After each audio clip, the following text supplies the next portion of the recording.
हम लोग मैथ में द्विघात समीकरण के चैप्टर के सबसे महत्वपूर्ण टॉपिक जो है मूलों की प्रकृति, किसी भी द्विघात समीकरण के मूल कैसे होते हैं, क्या होते हैं, उसको फाइंड करना सीखेंगे। ठीक है, द्विघात समीकरण होता क्या है?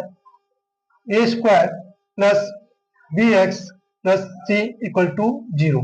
ये हमारा क्या है? एक मानक द्विघात समीकरण। ठीक है, जहां पर हमारा एक्स क्या है?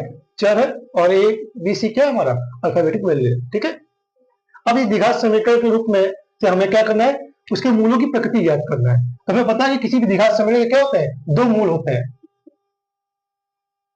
एक अल्फा और बीटा। किसी भी द्विघात समीकरण के मूलों को ज्ञात करने की दो विधि है। एक विधि क्या है? गुणनखंड विधि। इस विधि से हम किसी भी द्विघात समीकरण के मूल क्या करते हैं? ज्ञात कर सकते हैं। दूसरा विधि क्या है? सीधाचार का नियम। सीधाचार विधि से विधि क्या है? X equal to minus b plus minus b square minus 4ac upon 2a। तो हम किसी भी द्विघात समीकरण के मूलों को इन दो तरीकों से क्या कर सकते हैं? ज्ञात कर सकते हैं। एक है गुणनखंड विधि और एक है सीधा विधि। अब हमने मूल तो ज्ञात कर लिया, अब हमें क्या करना है इस चैप्टर में? उन मूलों की प्रकृति क्या होगी, वो वास्तविक होंगे कि नहीं होंगे, हमें उन्हें ज्ञात करना है। तो उन्हें ज्ञात करने के लिए एक टर्म, एक टॉपिक का हम लोग यूज करते हैं, जिसे कहते हैं विविधकर। इसे कहते हैं डिस्क्रिमिनेंट। ठीक है, डी डी होता क्या है? डी इक्वल टू होता है बी स्क्वायर माइनस 4ac। ठीक है, हमें किसी भी द्विघात समीकरण के मूलों की प्रकृति का ज्ञात करना है, तो पहले हम लोग डी फाइंड करेंगे।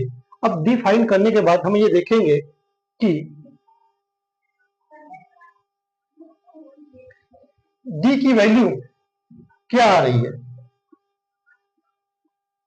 ये होता है, और हमें क्वेश्चन को सॉल्व, मान लीजिए कोई क्वेश्चन दिया हुआ है, इस मानक समीकरण की तुलना करने पे हमें ए बी सी की वैल्यू फाइंड हो जाएगी, और इसके डी निकालने पे, इस फॉर्मूले में रखने पे हमें जब डी की वैल्यू प्राप्त होगी, अगर वो 0 से बड़ा है, ठीक है, जब वो 0 से बड़ा है तो क्या होगा?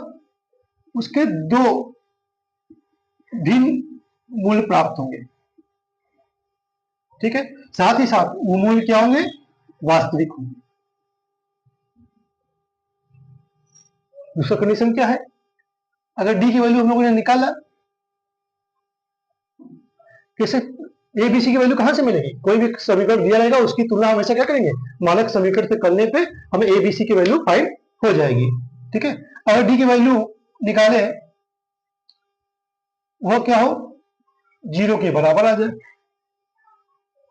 ठीक है, अगर डी की वैल्यू क्या हो जाए? 0 आ जाए, तो हम कह देंगे कि उसके दो बराबर, मतलब उसके जो मूल दो होंगे, एक अल्फा है बीटा, दोनों मूल क्या होंगे? बराबर होंगे, साथ ही साथ वो क्या होंगे? वास्तविक भी होंगे। ठीक है, तो पहले कंडीशन में क्या था कि 0 से अगर बड़ा, डी की वैल्यू 0 से बड़ी हो गई, डी की वैल्यू 0 के इक्वल हो जाए, तो उसके जो अल्फा बीटा दो मूल होंगे वो आपस में क्या होंगे? बराबर होंगे, साथ ही साथ वो क्या होंगे? वास्तविक होंगे। तीसरा कंडीशन क्या है? अगर डी की वैल्यू, हमने डी निकाला, ऐसे सॉल्व करेंगे, और उसकी वैल्यू अगर 0 से कम हो जाए, तो हमें कोई भी वास्तविक मूल्य प्राप्त नहीं होगा। कोई भी वास्तविक मूल्य प्राप्त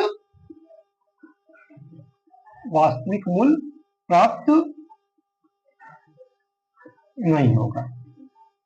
अब यहाँ पे से डी की वैल्यू दिया 0 से बड़ा, 0 से बड़ा क्या हो सकता है? 1 2 3 सो ऑन, कुछ भी हो सकता है। ठीक है, इसमें क्या है? डी की वैल्यू 0, मतलब अब 0 के बराबर उसकी वैल्यू 0 ही आ जाएगी। ठीक है, इसमें क्या है? 0 से छोटा, मतलब -1 -2 सो ऑन। ठीक है, तो ऐसे फाइंड करके हम बता सकते हैं कि किसी भी द्विघात समीकरण के मूलों की प्रकृति कैसी होती है। ठीक है, आगे वीडियो में हम लोग इन फॉर्मूले पे या जो थ्योरी पढ़े हैं, इस पे कुछ बेस सवाल लगाएंगे, उस पे सीखेंगे कि किसी भी सवाल का मूलों की प्रकृति कैसे ज्ञात करते हैं।